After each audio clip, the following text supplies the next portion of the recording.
Shabbat Shalom. Hoy día vamos a comentar la Parashat Ashavua llamada eh, Pe- Vayakhel PQD.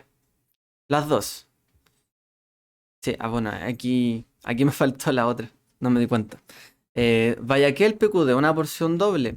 Esta semana, ¿cierto? Estudiamos la porción doble que se llama Vayakhel. Vamos a agregarlo aquí para que se vea. Vayakhel y PQD. Son estas dos porciones que se estudian. ¿Ya? Esta porción, ¿cierto?, de esta semana es bastante, podríamos decir, extensa, ya que junta, ¿cierto?, dos porciones. Por ahí ayer se preguntaba por qué estas porciones están juntas. Bueno, a veces se separan cuando se agrega un mes de Adar 2. Y este no ha sido el año, ¿cierto? Ya que es como un año bisiesto en el calendario judío también, donde se ajusta el calendario solar con el calendario lunar. Recordemos que los meses, ¿cierto?, son lunares en el calendario hebreo. Entonces, después de cierta cantidad de años, se hace necesario un ajuste también para que las estaciones coincidan también con las épocas, los tiempos, ¿cierto? Y en general, esas estaciones son las fiestas, ¿cierto? Que aparecen en la escritura, épocas de cosecha, de siembra, aquí, diferentes periodos. Así que ahí se ve eso. Em, bueno, por otro lado, vamos a agregar ahí para que se vea también la porción Vayaquel. Ahí está. Vayaquel PQD. Entonces, la porción, ¿cierto?, es doble, como decíamos. Y bueno, tenemos aquí, la verdad, bastantes temas, pero tiene bastante que ver más que nada con los recuentos. Son recuentos que se hacen. Em, Se menciona una gran cantidad de detalles en estas porciones, pero también hay varias cosas que son interesantes. Quiero comentarla. Bueno, en verdad todo es interesante en la escritura. Todo se puede profundizar bastante, sacar lecciones. De hecho, si hay algo que nosotros debemos siempre considerar es sacar esas lecciones de la escritura. Tratar siempre de aprender de todo. Y cada año, ¿cierto?, ir sumando a todo esto. Bueno. La lectura, cierto, esta semana, como allí se vio, están en Shemot, el libro de Yehezkel y también Yohanan y libro de Lucas. Ya ajustándonos, ¿no es cierto?, a la época de Pesaj en cuanto a las lecturas del Brit Hadashah. Pero ahí está, la lectura. Ya las hemos hecho y vamos ahora a comentar. En cuanto a la primera porción, Vayakhel, podemos decir de Vayakhel, ¿cierto?, que es la 22ª lectura de la Torá, número 22, y la penúltima del libro de Shemot. Y se llama Vayakhel. Vayakhel viene de la palabra, por ejemplo, o tiene la misma raíz de la palabra Kahal, que es Hilá, que significa asamblea o congregación. Entonces, Vayakhel significa reunir, reunió, ¿cierto? Como dice la Torá, y Moshe reunió a toda la congregación de los hijos de Israel. Éxodo 35, Shemot. Entonces ahí se describe, ¿cierto?, cómo comenzó a trabajar toda la asamblea en conjunto para construir, ¿cierto?, el Mishkan. Entonces, en esa parte, ¿cierto?, se describe cómo se organizó, qué es lo que se pidió, qué es lo que se requirió, qué es lo que se dio, y se hace todo un recuento de estos hechos. En uno de los tantos recuentos que hay en realidad en la Biblia. La Biblia no solamente es un libro de historias, profecía quizá, y de leyes, por otro lado, sino que también le gusta hacer estos recuentos, ¿cierto? Em, que realmente son bastante buenos, estos balances, ¿cierto? En algunos periodos. Esto es bueno siempre, hacer un balance, cómo partimos, cómo terminamos. Y de hecho, es una buena porción también para reflexionar ahora, porque estamos culminando el año también de la fiesta y estamos comenzando otro a partir de este mes, de hoy en la noche. Comenzamos por el mes de Nisan, el nuevo ciclo de fiesta. ¿Dónde comenzamos y dónde estamos terminando? ¿Qué es lo que realmente pasó entre medio? Eh, Siempre nosotros debemos contar, ¿no? ¿Qué es lo que recibimos y de ello no disminuir, sino que siempre agregar algo, añadir? En particular esta cuenta tenía que ser así. Entró 100 y salieron 100. Así, tenía que ser algo preciso. Pero también leímos por ahí unas parábolas, ¿cierto? Y Yeshua siempre nos recuerda que cuando hemos recibido talentos, dones de parte de Él, lo que recibimos no tenemos que devolver lo mismo, sino que un poco más que eso. Tenemos que cuidar lo que se nos dio y multiplicarlo, sumarle a ello. Entonces, hay cuentas y cuentas, porque también todos daremos cuenta, ¿no? Hay cuentas y cuentas. Pero en cuanto a Moshe, la cuenta de su servicio es una cosa. Todo lo que él había hecho, todo lo bueno, a lo mejor él hace su propio recuento más adelante en la porción que se llama Masei, de los viajes, ¿cierto? Que han tenido, todo lo que han vivido, todo lo que han pasado ya, sobre todo en el libro de Barim también, que hace un gran recuento. Pero este recuento es para ver en el fondo en qué se utilizó, ¿cierto? El Mishkan y bueno, también liberar un poco de dudas de Moshe. Así que luego viene la porción PQD.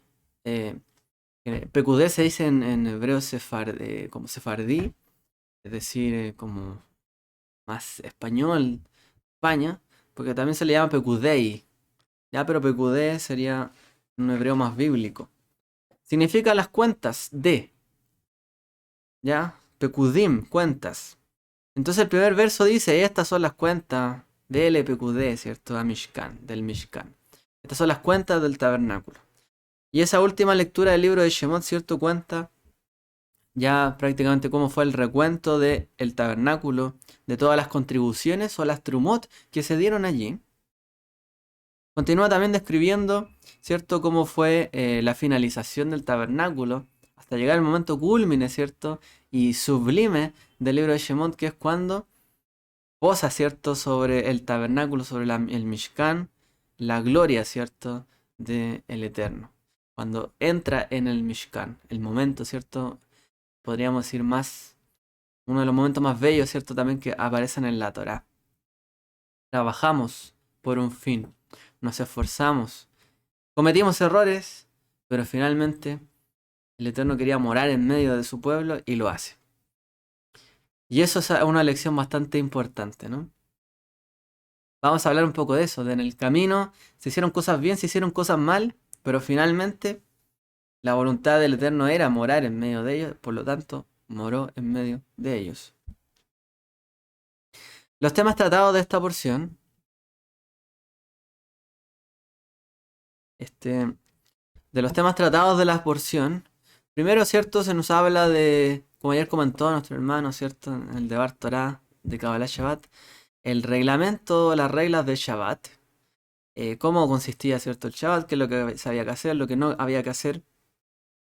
Luego se empieza a hablar sobre los preparativos para el Mishkan.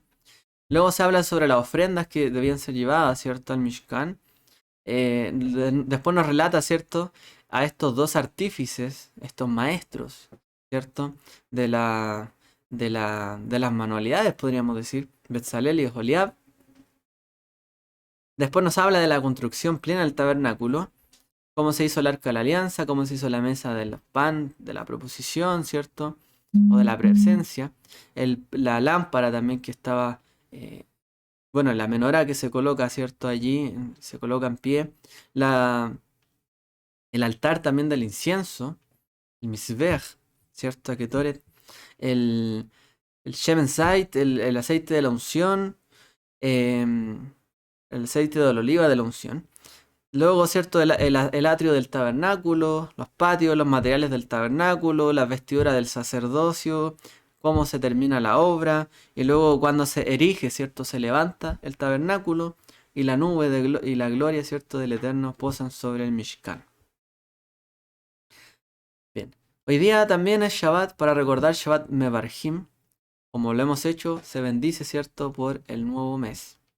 Así que, en particular, hoy en la noche, ¿cierto? Comienza el nuevo mes. Mañana el primer día y recordamos que comienza la cuenta regresiva también para Pesaj. 2 semanas prácticamente quedan para Pesaj.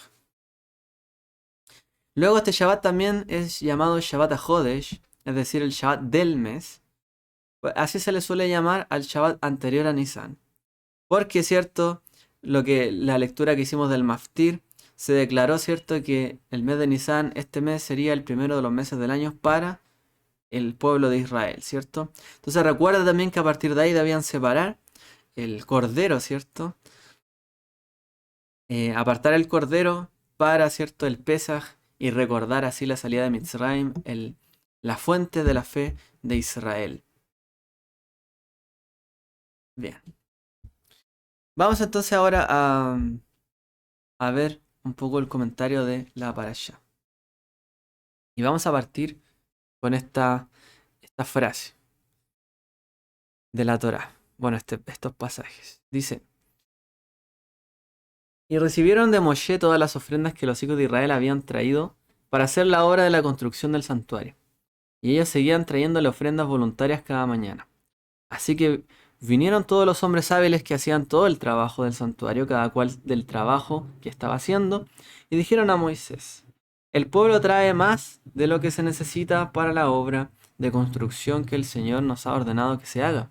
Entonces Moisés dio una orden y se pasó una proclama por todo el campamento diciendo: ningún hombre ni mujer haga más trabajo para las contribuciones del santuario. Así se impidió que el pueblo trajera más, porque el material que tenían era abundante y más que suficiente para hacer toda la obra. Éxodo 36, del 3 al 7. Entonces, bueno, hay, varias cosas que mencionar realmente.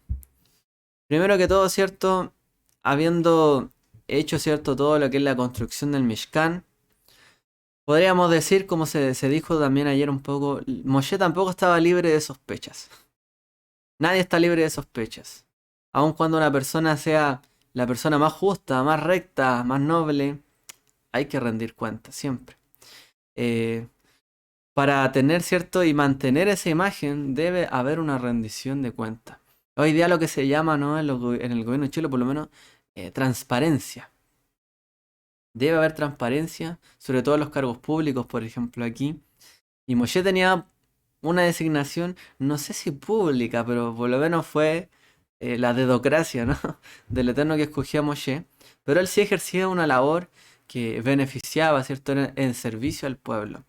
Y él tampoco estaba libre de sospecha, no estaba por sobre ello, no estaba por sobre la justicia, ni estaba por sobre el dar cuentas. Y de aquí podemos aprender realmente que Moshe, siendo el hombre más humilde en aquel entonces, nos enseña a todos nosotros que nadie está por encima de nada. Nadie está por encima de nada. Yo puedo ser una persona muy buena o puedo ser una persona muy justa, pero yo no estoy por encima de la ley. Yo no estoy por encima de lo que ya está designado, de lo que ya es como tiene que ser. Nadie está por encima de nada, porque solamente Dios está encima de todo. No hay alguien más que esté por encima de todo o de otra cosa. Porque aunque uno crea que está arriba de otro, hay otra persona que está más arriba que uno y otro que está más arriba que él y otro que está más arriba y así, siempre. Entonces de Moshe aprendemos realmente que nadie está libre de sospecha y nadie está sobre la ley. Nadie está sobre la Torá, ni es una persona que a lo mejor no tenga que rendirle cuentas a nadie. Todos rendimos cuentas. Si alguien dice que es independiente y no le rinde cuentas a nadie, no le da explicación a nadie de lo que es su vida, en algún momento todos daremos cuenta delante de Dios, de nuestra vida. Sea hoy, sea mañana, todos daremos cuenta. Moshe lo tiene claro y mejor que todo es dar, ¿cierto?, una cuenta clara. La responsabilidad necesaria incluso, ¿cierto? Y especialmente cuando se hace la obra de Dios. La transparencia, sobre todo cuando es algo en el nombre de Dios, tiene que ser con toda transparencia y con toda honestidad. Sobre todo cuando es en cuanto al servicio de Dios. Porque obviamente cuando uno a lo mejor engaña las cosas del mundo, se ve como algo común, normal, muchas veces, aunque sea algo malo. Pero cuando se hace en el nombre de Dios, no, eso es destrucción total. Hoy día veamos nosotros la reputación, ¿cierto?, de la iglesia. Veamos, ¿cierto?, la reputación realmente de hoy día, ¿cierto?, los poderes, los gobiernos, los estados o quien sea. Realmente hoy día está todo cuestionado. ¿Por qué? Porque no ha habido transparencia. Muchas veces los gobiernos no han querido hacer transparencia en cuanto a, por ejemplo, los pagos, a lo mejor de los mismos temas de test de coronavirus, vacunas. Hay gobiernos que incluso han gastado, han puesto sobregasto y después la plata se la roban. Y el pueblo queda sin vacunas, por ejemplo, muchas veces. Esto es un caso que hoy día está pasando porque nos falta ocasión para que haya corrupción. Esa es la verdad. Siempre va a haber una ocasión y alguien la va a encontrar para hacer algo corrupto. Por lo tanto, mientras sea para la obra de Dios, con mayor razón tiene que haber total transparencia en cuanto a todo lo que se hace. Porque está el nombre de Dios en juego de por medio. Así que, si hay algo que hoy día, de hecho, nos dan las tecnologías, es eso. Que cada vez es más fácil hacer la transparencia de todo lo que pasa. Nos ayudan siempre a hacer transparencia. Por ejemplo, los bancos nos dicen movimientos que hicimos, los que no. No nos podemos hacer los locos o los pillos. No, yo no hice eso. Sí, sí lo hizo, aquí está, registrado. Está todo. Hoy día, ¿cierto? Hay una cultura de recuento de todas las cosas. Ventas, comercio, qué compré, qué gasté. Difícilmente podemos pasar desapercibido hoy día de lo que estamos haciendo. Hay un registro que se hace. Y para la Torá esto también está bien. Y tiene que haberlo para que haya confianza y honestidad. Hoy día, si hay algo que mueve, ¿cierto?, al mundo, por ejemplo, son los mercados, las transacciones. Y las transacciones se mueven solo cuando hay confianza. Porque cuando hay desconfianza, las señales, ¿cierto?, de los precios suben, bajan, se disparan. Hay desconfianza, ¿qué va a pasar aquí? No sabemos, el futuro incierto. Y la gente se perjudica. Entonces, cuando hay confianza sobre las cosas que hacemos, sobre los fundamentos, sobre lo que tenemos, lo que poseemos, cuánto vale, y no somos de los que andan eh, volatilizando todo, ¿cierto? Sino que realmente damos recuentos verdaderos. Por ejemplo, cuando las empresas dan muestras reales de qué es lo que tienen y sus balances son reales, eso da confianza, ¿cierto? Para que la gente a lo mejor invierta o saque ponga dinero allí o saque o quiera trabajar en esos lugares. Entonces, hoy día, la verdad es que si no hay confianza y si no hay transparencia en muchas cosas, el mundo no podría haber llegado hasta donde llegó. Aunque muchas veces nos parezca que el mundo va de mal en peor, que el mundo no aumenta en confianza, la verdad es que no podríamos seguir creciendo. Estaríamos de nuevo en guerras, sumidos en guerra unos contra otros. ¿Por qué? Porque yo no, mira, él me está engañando, está haciendo acá, está haciendo allá. Y simplemente me voy y me peleo con todo el mundo. Hoy día no nos estamos peleando porque hay cierto grado de confianza y transparencia en los gobiernos, en las instituciones, etcétera. Si eso se pierde, es un gran problema. Y de hecho, eh, se ha estado perjudicando igual con todas estas cosas que están pasando últimamente. Y es algo que tenemos que asumir, el mundo que estamos viviendo. Nosotros también muchas veces desconfiamos. Pero bueno, tenemos que esforzarnos no para a lo mejor cambiar una gran institución, porque a lo mejor no somos capaces. Hay quien puede serlo, pero hay quien no. Pero sí podemos hacer esto mismo con nuestra vida. Por ejemplo, ser transparente en los gastos del hogar, ser transparente con lo que gana el uno, con el otro, los esposos, ¿cierto? Que sepan llevar bien los gastos del hogar, que no hayan cosas ocultas, ¿cierto? Sino que realmente haya plena confianza. Y para que haya confianza tiene que haber transparencia, no cosas que se guardan muchas veces. Obviamente hay cosas que se guardan para no dejar mal al otro, ¿cierto? Pero no para yo quedar bien con el otro y no hacer ver lo que yo he hecho mal. Ahí hay algo que es importante, la transparencia va siempre en beneficio, ¿cierto? Del otro. A lo mejor hay cosas que se pueden guardar, pero para beneficiar a los demás, pero no para beneficiarme a mí. Yo tengo que ser transparente en cuanto a lo mío, para que haya confianza. Y siempre pensar así, dar confianza. Moshe es un maestro para nosotros en muchas cosas. Moshe, antes, ¿cierto?, de todo esto, él inspeccionó que realmente todo lo que se había hecho en el Mishkan era lo que se había pedido hacer. Él recibió la instrucción, él tuvo la visión, pero él también luego fue a verificar la calidad, ¿cierto? Como un buen inspector de obra, fue a ver si todo era tal cual se le había mostrado. Y efectivamente fue así. fue tal cual, ¿cierto?, se le había mostrado a él. Y él, por lo tanto, aprobó aquella construcción. Él le puso ahí la recepción final. Hay muy poco espacio también aquí para manipular, ¿cierto? En cuanto a la construcción de la casa, porque muchas personas participaron y bueno, todos estuvieron ahí trabajando en una gran labor. Entonces, la porción em, concluye, ¿cierto?, con el momento, como les decía yo, más, podríamos decir, uno de los más sublimes, el libro de Shemot, la presencia del Eterno habitando sobre el Mishkan.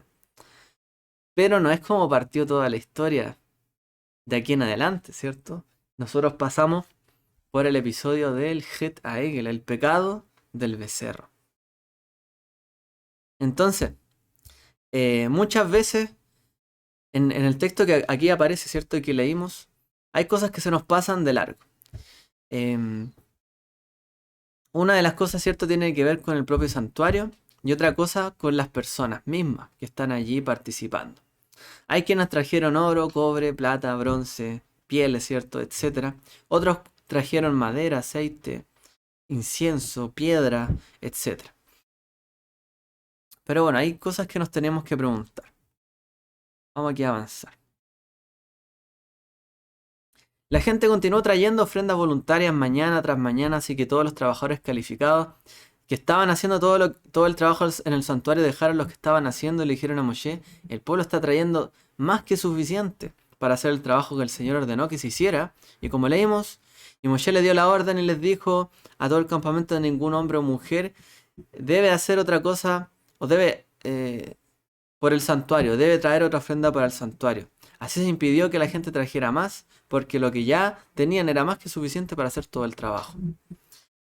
Entonces, el Mishkan tenía dos cosas. Una, talento, ¿cierto?, de personas que estaban laborando allí, y también tenía recursos para poder hacer el Mishkan.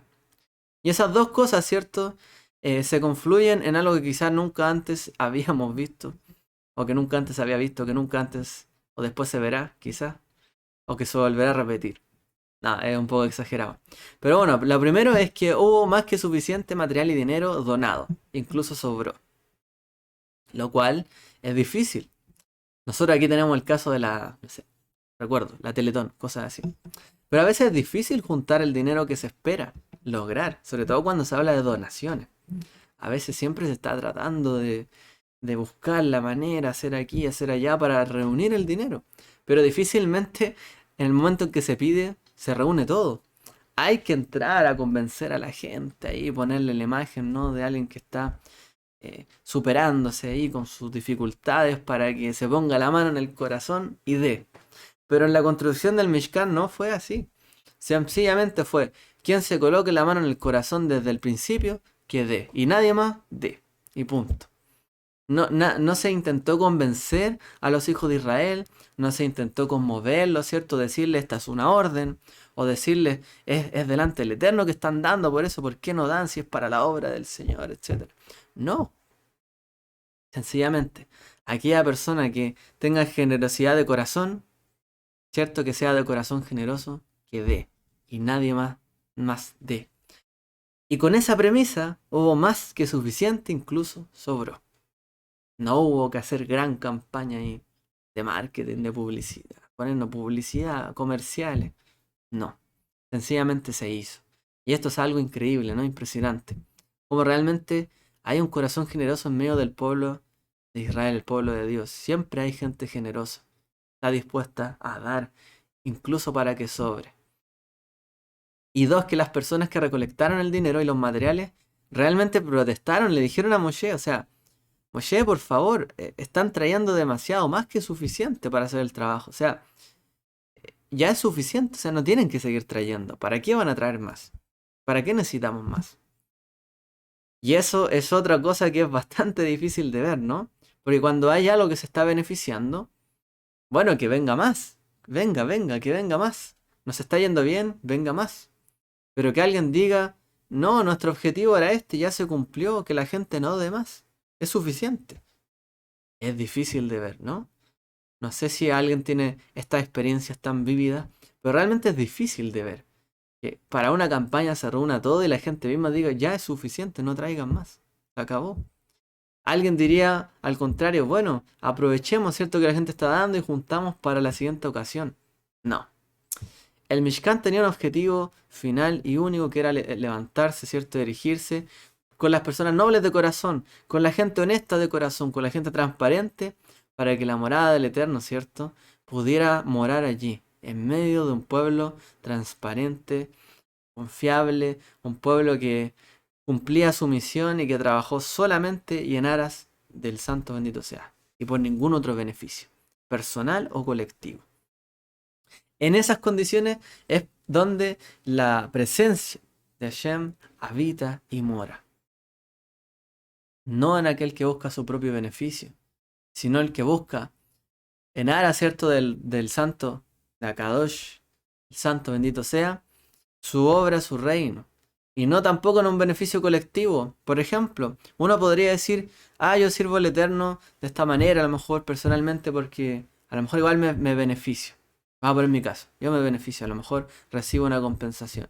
Y a lo mejor podría decir, pero sigo aquí a lo mejor sirviendo a Dios porque también la comunidad se favorece, si crece la comunidad yo también me favorezco, y a lo mejor todos nos favorecemos. Tampoco. Es en aras de el mismo Eterno que uno tiene que hacer las cosas. Y no por un beneficio personal o colectivo. Aunque existe, lo hay, se recibe, también está dado, ¿cierto? Que los levitas recibían, a lo mejor se beneficiaba el templo, los sacerdotes, los levitas, etc. Pero no era ese el objetivo, ni el motivo por el cual se hacía, sino solamente en aras del santo bendito sea.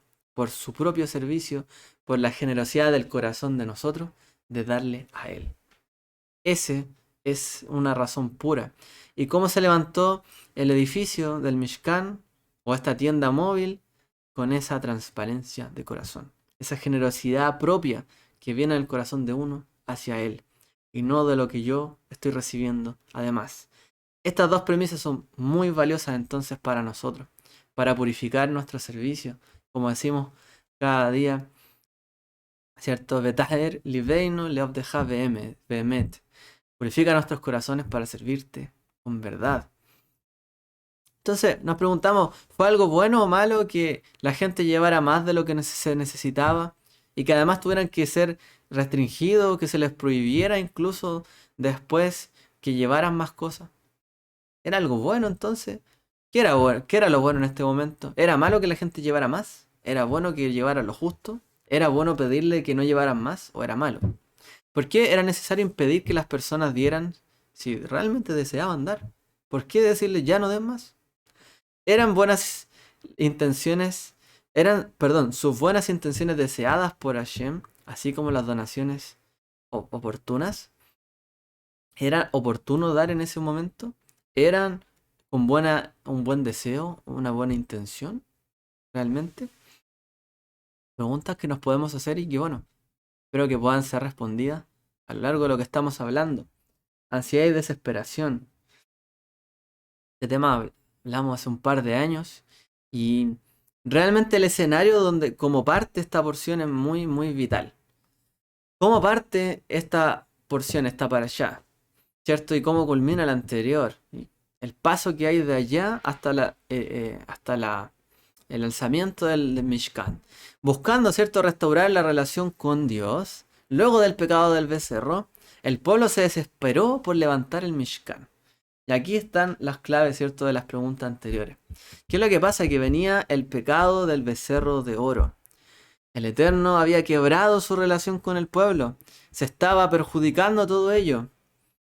Y luego, ¿cierto?, el pueblo también tuvo el deseo, e incluso podemos decir que se desesperó. Tuvo ansiedad por levantar el Mishkan. ¿Para qué? Para que en el fondo el Eterno los indultara. Una forma, ¿cierto?, de ser aprobados por Él.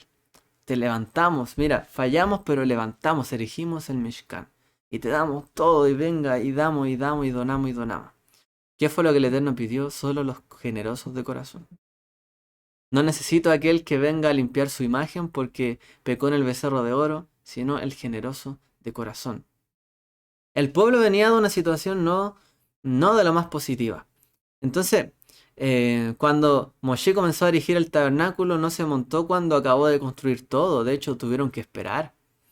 Cuando se terminó, no llegó y se levantó. No, hubo que esperar. La gente comenzó tal vez a pensar, como diría el Midrash.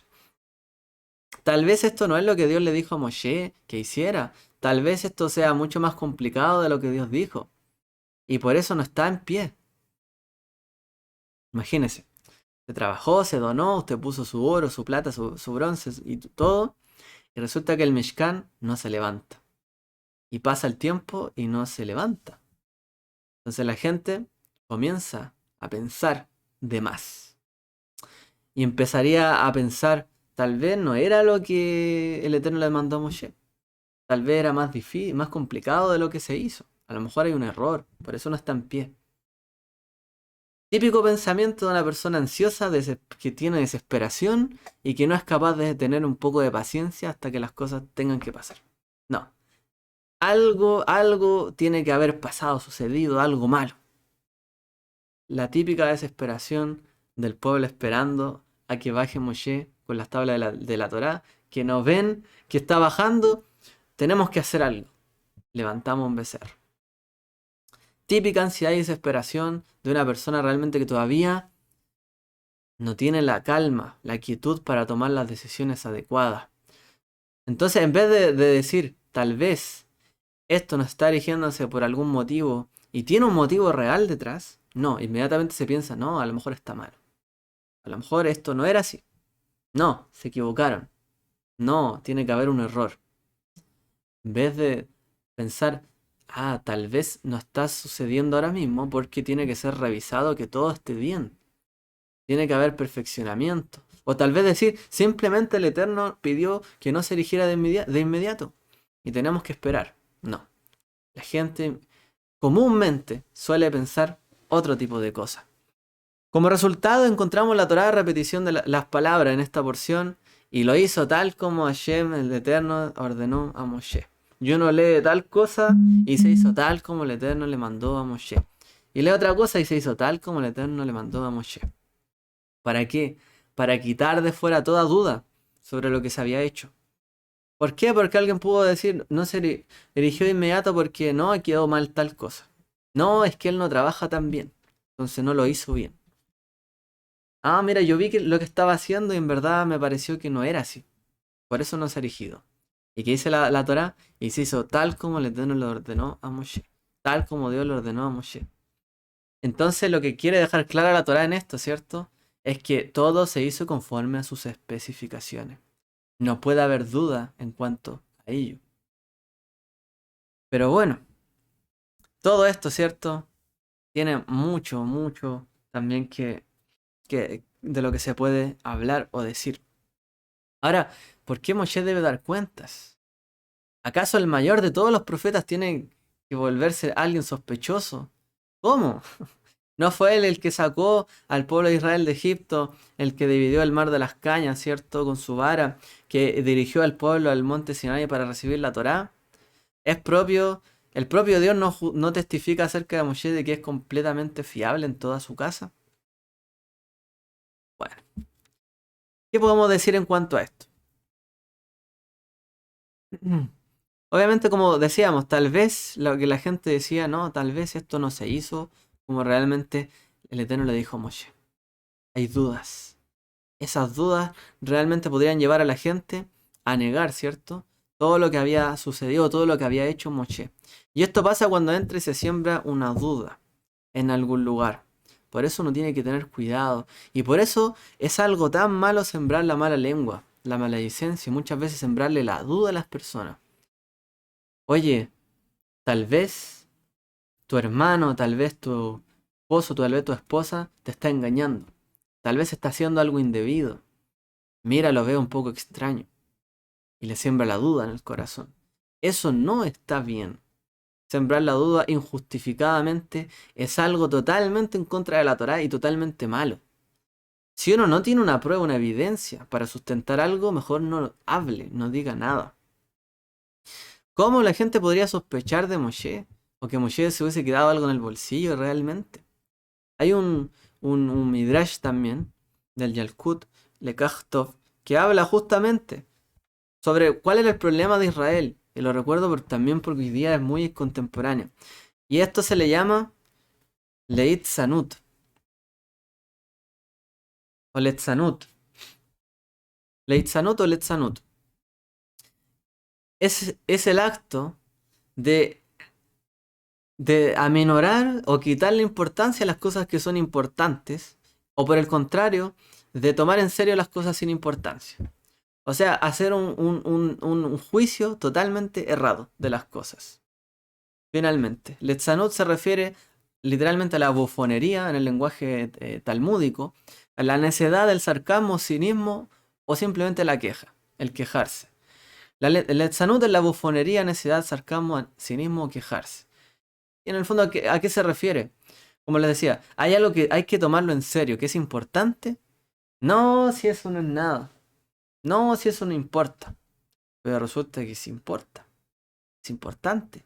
No, si no importa colocarse tal cosa. No, si no hay que tener más seguridad. No, si no hay que... y tal cosa. No, si no importa hacerle la cuenta del tabernáculo. Levántelo nomás. No importa verificar que todo esté bien. Ese es el arte de restarle importancia a las cosas importantes. Y por el otro lado, el arte de darle importancia a las cosas sin significado, sin importancia. Insignificante, realmente. Es la bufonería. Es el acto de aquel que quiere decir algo y tiene que decirlo y ya. Y simplemente se le dio que quiere decir algo y lo dice y ya. ¿Aporta? No aporta nada. Siembra la duda, siembra la desconfianza, siembra la queja en medio del pueblo. Y finalmente eso termina haciendo que todo el pueblo se empiece a tener ciertas dudas. Probablemente este tipo de personas haya estado también en el pueblo de Israel, porque de hecho ya los vimos en la Torá, los que se quejaban, los que decían no nos dieron esto, antes comíamos mejor, aquí y allá. O sea, antes eras esclavo. ¿Cómo vas a comer mejor si eras esclavo? Hoy día eres libre. Comes como hombre libre. ¿Qué se celebra en Pesaj? Comes como hombre libre. Pero no, recordando cuando comías como esclavo, añorando esos días. ¿De verdad tiene sentido eso? La bufonería, el sarcasmo, no tiene ningún sentido, hermanos. Esto es lo peor que puede ocurrir en una persona cuando empieza esta bufonería. Porque realmente a las cosas que son importantes para los demás o para todos, no les va a importar. Y las cosas que de verdad no son importantes va a exagerarlas. No sirve de nada esto. Entonces es la capacidad de que realmente, de poder hacer algo muy bueno, hacerlo algo inútil. Entonces, ¿cómo funciona esto? Se basa en la superficialidad, el pensamiento superficial de las cosas. Uno tiene, como dice allí, una idea en su mente y sin cuestionarla, justificarla, es aceptada como verdadera. Manos, esto es así. Por ejemplo, partió algo, no teníamos información de nada. Imagínense en la pandemia. No teníamos información de nada. Y alguien va y dice, no, esto fue tramado por tal persona, X, digamos. Llegamos al extremo de los antisemitas. No, esto fue hecho por los judíos, por Israel. No tiene ninguna prueba. Pero a él le convence la idea solamente. A lo mejor empieza a pensar, sí, los judíos han hecho tal cosa, han maquinado esto, son culpables, hay hombres millonarios a lo mejor que pueden haber tramado esto, hacer tal cosa. No tengo ninguna prueba, ninguna justificación y digo, eso es así. Echo al saco a todos los judíos, provoco antisemitismo y me convenzo de algo que no tengo ninguna prueba o que no he comprobado para nada. Hermano, esto ha pasado y al pueblo judío le pasa todo el tiempo. Y simplemente hay una voz que se alza y dice algo, y en esto son expertos los enemigos de Israel, en levantar noticias falsas, en hablar mentiras, pero como a la gente le convence eso, aunque no sea real, pero cuando ve la imagen a lo mejor difícil le convence, aunque no sea real, y aunque la gente no compruebe, le convence en su mente y piensa que es real. Hoy las fake news, las noticias falsas, reinan en las redes sociales.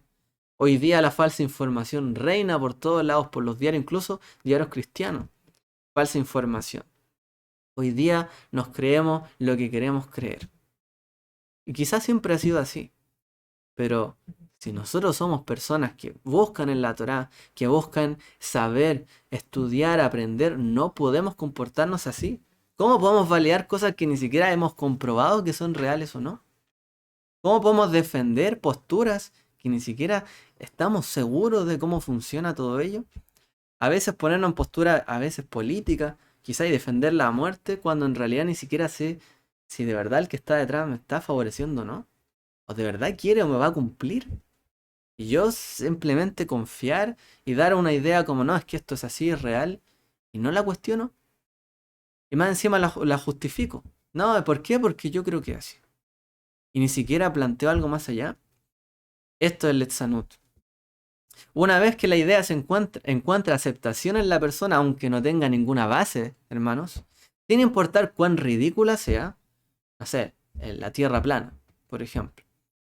Yo mencioné eso, a lo mejor alguno dirá, pero hermano, si esto fuera una duda real que existiera en el mundo, no estaría siendo discutida en redes sociales, en YouTube, sino que por los más grandes científicos del mundo. Estaría siendo cuestionado algo realmente como ello. No estaríamos mandando satélite a la Luna, a Marte, al espacio. Si no fueran las leyes como se han estudiado, sería todo un fracaso, pues, mi hermano. De hecho, ¿cómo aterrizan, cierto, los mismos satélites? Orbitando, ¿cierto? La fuerza de gravedad, dándole vuelta hasta, ¿cierto? Que por inercia los propulsores hacen que bajen. Por ejemplo, la Luna. Cuando Israel mandó su... No me acuerdo cómo se llamaba el satélite, este que mandaron, este robot. Pero hermano, hay cosas que uno simplemente, no importa que sea ridículo, si a uno le sembró la duda y dijo, oye, sí puede ser cierto, se lo cree y listo.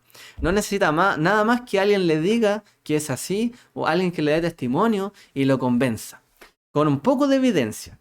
O sea, generalmente esto es así. Porque una parte de la Netzanut es la persona que se convence así de fácil, apenas le dicen algo, y la otra parte es el que busca convencerlo, el bufón, el cínico. El necio que realmente, o en este caso el necio es el que se deja convencer, el cínico, ¿cierto? Que intenta convencer de cosas falsas al otro.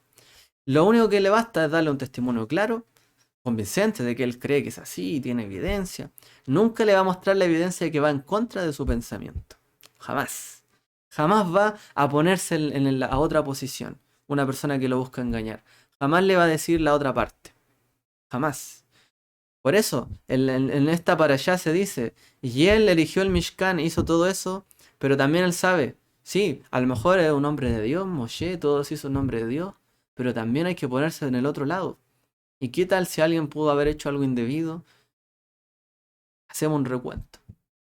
Verificamos que todo esté bien hecho. No puede haber algo que quede un cabo suelto. Yo me pongo en el lado de la confianza plena en Moshe, pero también en que puede desconfiarse de él, por lo tanto reúno todas las fórmulas. ¿Para qué? Para limpiar y tener una imagen transparente. Basta con que alguien venga y lo convenza. Usted escucha un video, alguna cosa y le dé un poco de evidencia y no le muestre nada más aparte de eso. Y usted ya lo convenció. Usted ya no. En el fondo piensa que nadie puede contradecir eso. Y toda acusación que haya hecho es real. Hoy día, esto es una manera muy fácil de engañar a las personas. Estamos acostumbrados a la publicidad hoy día. Que nos venden una cosa y la compramos y ya. No la cuestionamos. No verificamos más allá. Hoy día cada mes, ¿cierto? Hay más organizaciones que ven, oye, ¿quién está haciendo esto? Imagínese tiempo atrás había gente que explotaba, pero a un grado de esclavitud, en fábricas, ¿cierto? Para vendernos a nosotros cosas que nos parecían bonitas, pero estaban explotando personas. Gente muriendo en empresas. Entonces, uno no puede simplemente tragarse todo. Uno tiene que cuestionar y tampoco puede creerlo todo. Uno tiene que tener un sentido de verdad desarrollado. No puede ser que alguien venga y nos diga algo y nos convence y listo y se acabó. No puede ser, hermanos. Y esto pasa en todo ámbito, ya sea en nuestros trabajos, nuestra vida personal o incluso en la fe. No puede ser que venga alguien y diga cualquier otra cosa, algo diferente, te convenció y ya y se acabó. No. No, es que tú estabas mal en haciendo tal y tal cosa. Por ejemplo, en el cristianismo. Oh, sí, verdad, todo mal aquí. Me pongo a denunciar, a ser un cínico después de ser sarcástico con toda la iglesia. Pero a lo mejor a mí me falta mucho que aprender y estoy yo mismo hablando cosas que ni siquiera sé ni entiendo. Bufonería. Letzanut. No podemos ser así, hermanos. Tenemos nosotros que realmente buscar la evidencia. Si nosotros somos personas que buscan la evidencia, cuando veamos enfrentar una situación en nuestra vida, vamos a recurrir a la Torah, a la evidencia. No vamos a recurrir al yo pienso, yo creo, yo a lo mejor intuyo y ya. Vamos a recurrir a la evidencia. ¿Qué es lo que dice la Torah? Tengo que tomar una decisión. ¿Qué es lo que me dice la escritura? No simplemente, es que alguien me dijo, yo sé, yo escuché. No, es que tiene que ser así. No, no, ¿para qué voy a leer? ¿Para qué voy a buscar en la Torah? No. Lo contrario del estudio de la Torah es justamente el Etzanut. Lo contrario al dedicarse al estudio de la Torah. Realmente el estudio de la escritura es creerse todo o plantear que todo está mal o que todo está errado porque yo creo que está mal y ya. O simplemente interpretar, por ejemplo, una profecía de X manera y nadie me saca de ahí. Y si no es así, hermano, si tenemos que cuestionar también algunas cosas. Hoy día sobre todo cuando es tan fácil llevar a las masas. Tenemos que cuestionar, pero no ser bufones, sino para buscar la verdad. ¿Ya? Tenemos que ir más allá. La Torá nos enseña obviamente que por qué se hace todo un recuento tan claro, porque la Torá está fuera de cualquier supuesto. La Torá es así y ya. O sea, la Torá nos muestra cómo se hizo tal cosa, cuánto se usó de material que se colocó aquí. O sea, yo no tengo que suponer, a lo mejor esto se usó en tal cosa, porque en verdad no aparece aquí. No, la Torá dice claramente, esto es así. Esto se usó aquí y ya. En la vestidura se ocupó en tal cosa. No hay un grado así como para dudar o suponer, leer entre líneas. La Torá obviamente tiene bastante de eso porque hay mucho que conocer, pero la Torá nos da una base sólida para realmente recurrir a ella. Una manera de combatir este pensamiento que acabamos de decir es justamente el estudio cuidadoso, meticuloso. Como dijo Yeshua, eh, por ejemplo, Lidrosh et Amikraot, eh, escudriñar las escrituras. Escudriñar las escrituras. Buscar en ellas, indagarlas. Ser meticuloso, ser estudioso, ser cuidadoso. Cada cosa que uno vaya a decir, que vaya a hacer o que vaya a pensar o que le voy a decir a alguien, paso por un colador o a veces le estoy hablando algo que ni siquiera yo estoy seguro o no estoy cierto realmente de que eso sea así. Y simplemente lanzo cosas por lanzarlas. Y después, si eso está mal, tenemos que ser meticulosos. No hay manera de perfeccionar nuestro servicio a Dios, de ser más transparente delante de Él, ser más puro de corazón, si no indagamos en lo que hay en nuestros pensamientos, en nuestros dichos, en lo que pensamos y en lo que hablamos con los demás. Y si dejamos de lado esta bufonería y buscamos la verdad realmente. Y para buscar la verdad hay que buscar la transparencia. Hay que buscar, y sobre todo tenemos que demostrar que somos personas generosas. La generosidad, la otra vez hablamos también un poco de esto, es lo que marca la diferencia de quien piensa solo sobre sí mismo y lo que quiere creer al que piensa por el otro. La mejor manera y el mejor antídoto de combatir esto es el estudio y el estudio de la Torah. No hay otra manera. Para ser personas todavía que perfeccionen el servicio a Dios es el estudio de la Torah. O si alguien quiere perfeccionarse en algo, otra materia, estúdiela. Infórmese. No hable de lo que no sabe. O si va a dar una opinión tan desinformada, mejor guárdesela. Uno, ¿cierto? Todos, realmente. Si vamos a hablar por hablar, no, mis hermanos. Nos podemos buscar problemas incluso.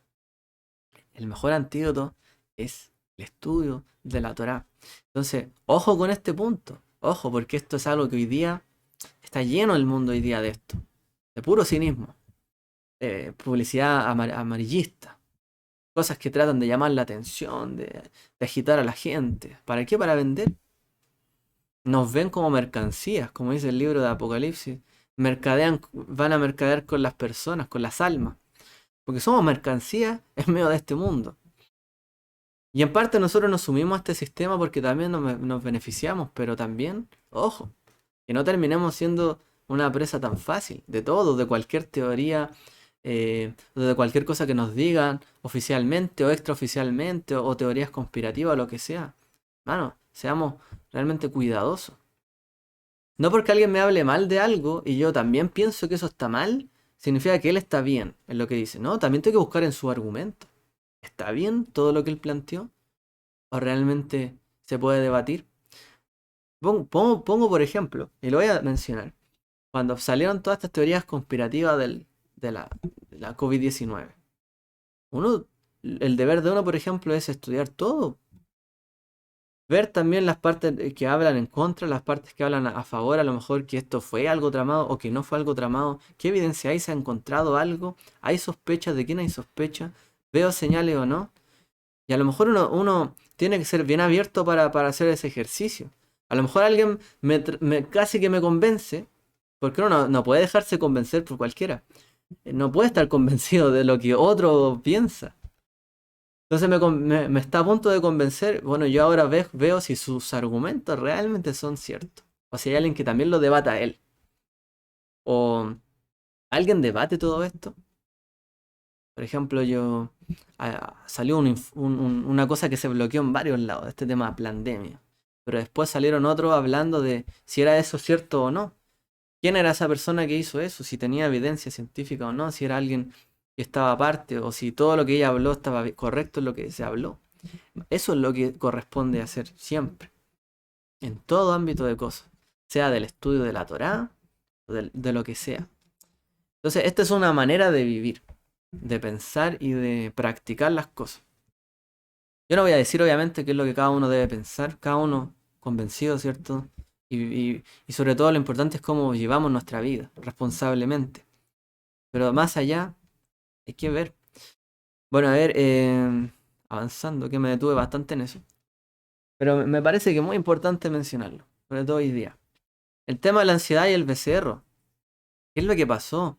El pueblo vio que tardaba en bajar cierto Moshe del monte y la gente se congregó alrededor de Aarón y le dijeron, levántate y haznos un Dios para que vaya delante de nosotros.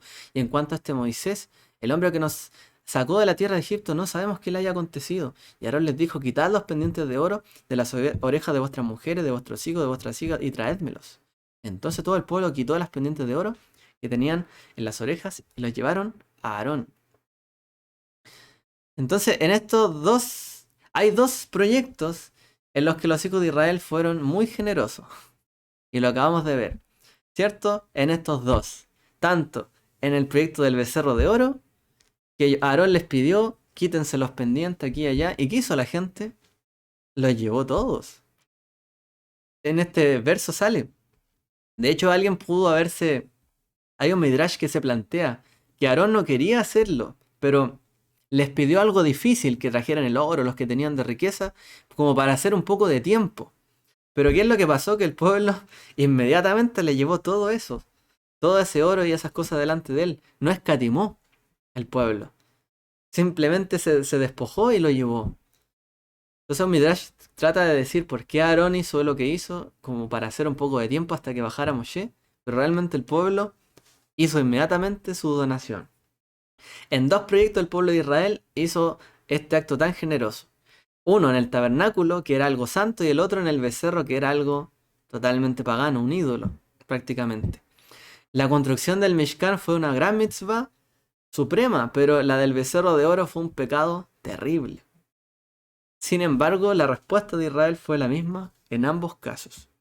¡Wow! O sea, son generosos para el bien y para el mal.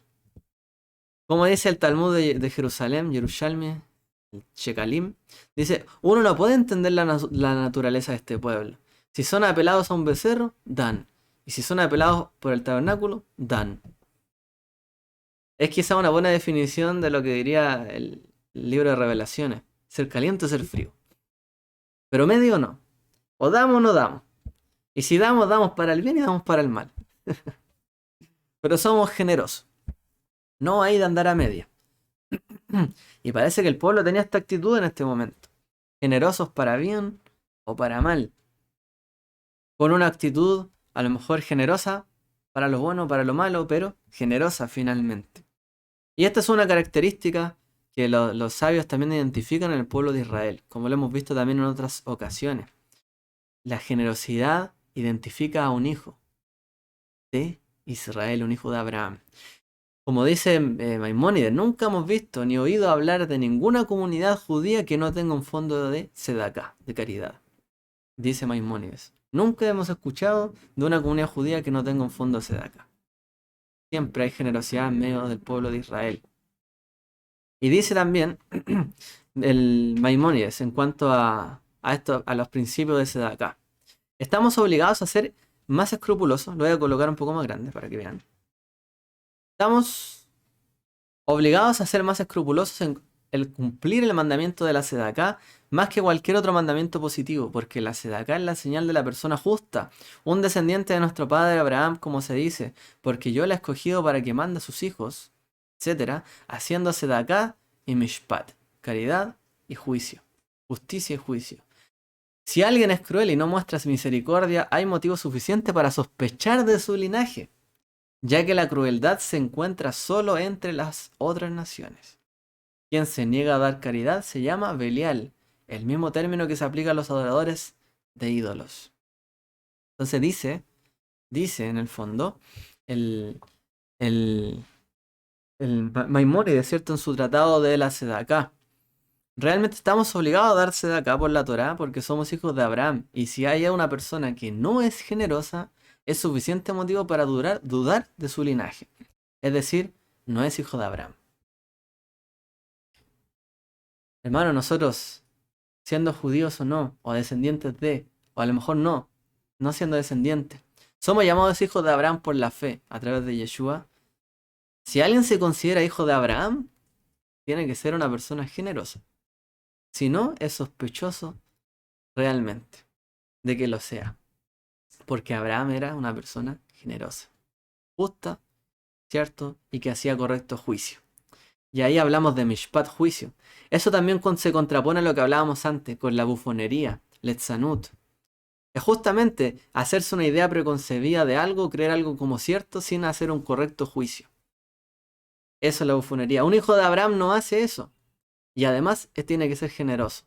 Hace un juicio correcto de las cosas y además es generoso para darse de acá y justicia. Eso es lo que identifica a un hijo de Abraham. Y lo contrario es, como dice ahí, se le llama Belial. Término que también aparece en otras partes de la escritura. Esto lo vimos, ¿cierto? Hace un tiempo. Belial es la persona, o representa en el fondo al adorador de ídolos, el idólatra, que busca ganancias corruptas.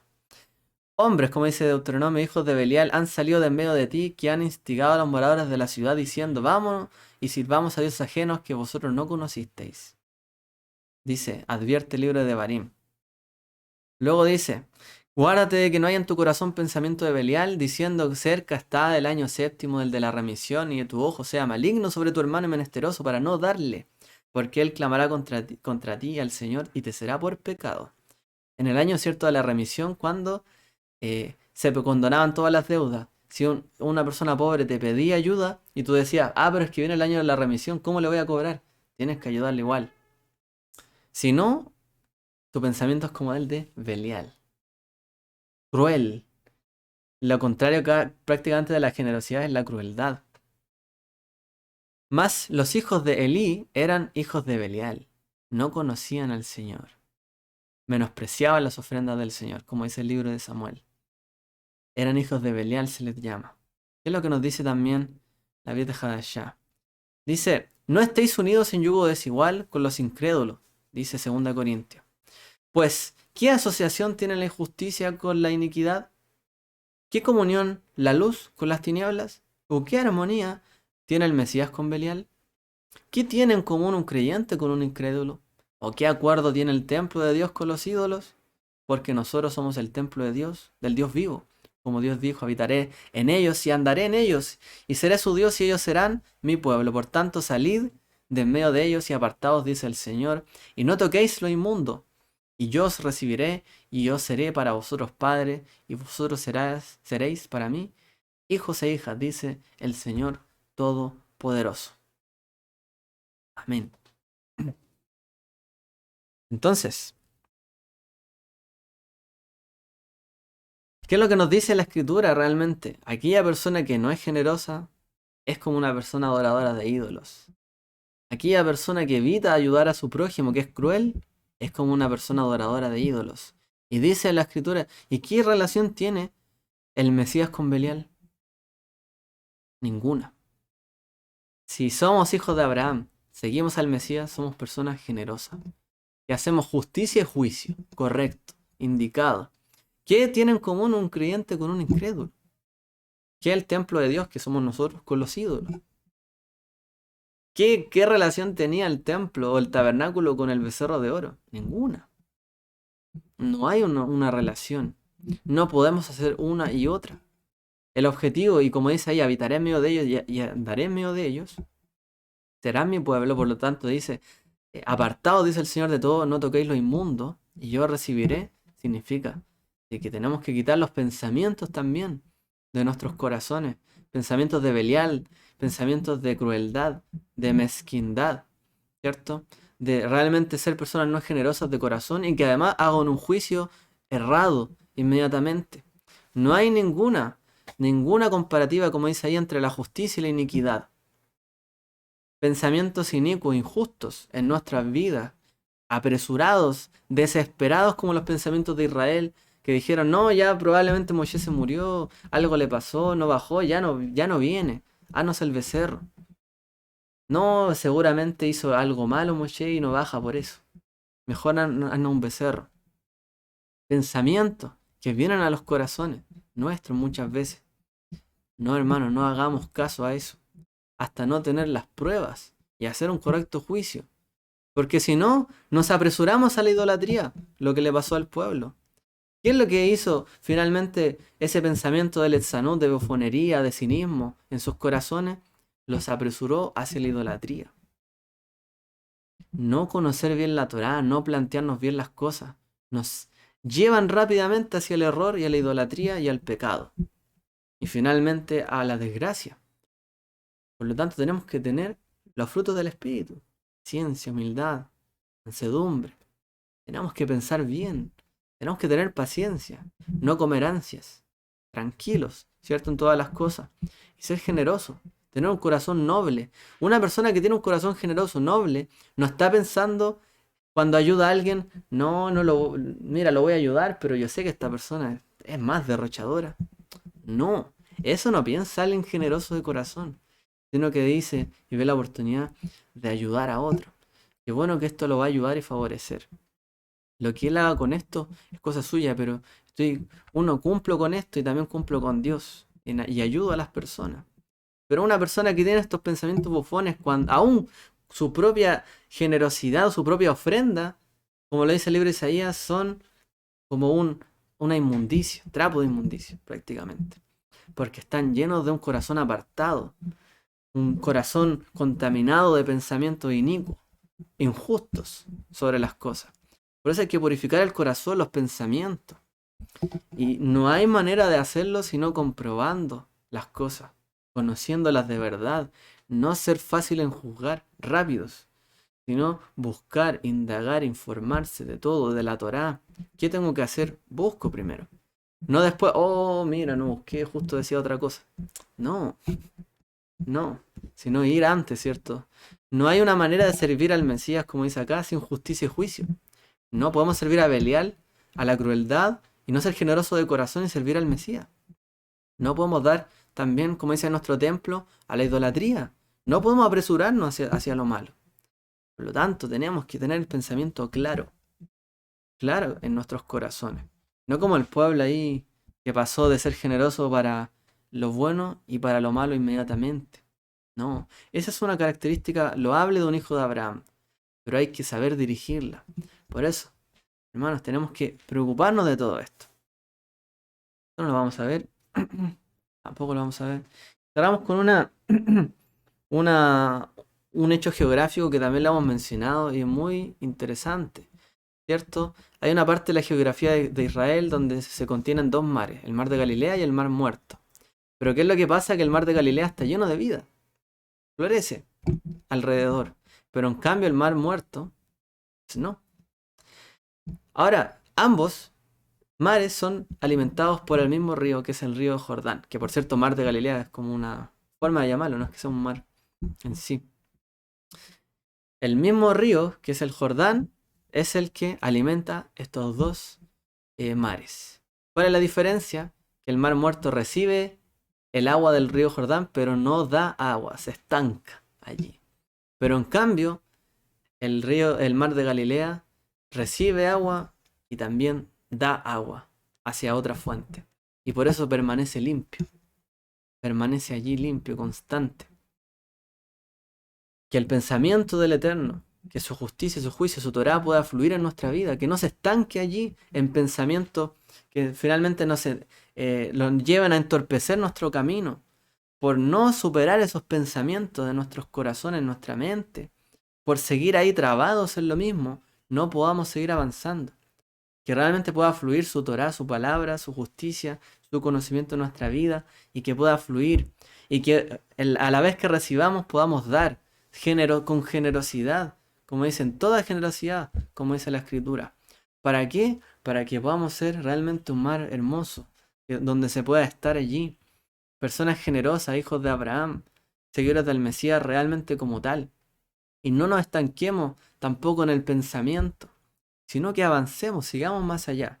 Hermano, a veces podemos creer cosas convencidos en nuestro corazón de que es así. Pero el día de mañana nos damos cuenta que tal vez no era tan así. Y a todos yo creo que les ha pasado.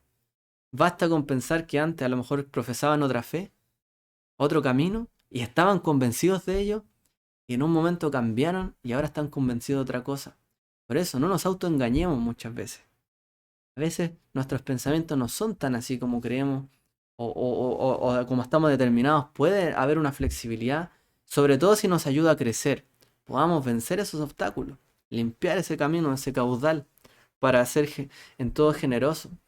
Y que esa bufonería en nuestro corazón no nos permita que pensemos mal de los demás, que hablemos mal de los demás, que pongamos en duda a la gente o que los humillemos, hermano.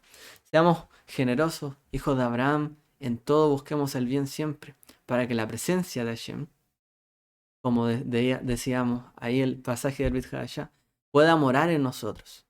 ¿Cuándo moró? Después que pasó todo esto. El cerro, aquí se fueron generosos, verificaron y cuando ya estuvo todo claro no había duda en nadie de que todo se hizo conforme a lo que se mandó, conforme a lo que se le hizo a Moshe. Se le dijo a Moshe, se le mostró, conforme a todo lo que se había dado, nada se quitó de ahí, nada se robó, todos los pensamientos estaban tranquilos, todos los corazones estaban realmente puros. En ese momento, la presencia de Hashem cayó sobre el Mishkan. Y así la presencia de Hashem pueda residir en nuestros corazones, en la pureza de los corazones, tanto hacia Él, mirando hacia Él, como hacia nuestro prójimo. El Eterno les bendiga a todos. Shabbat Shalom.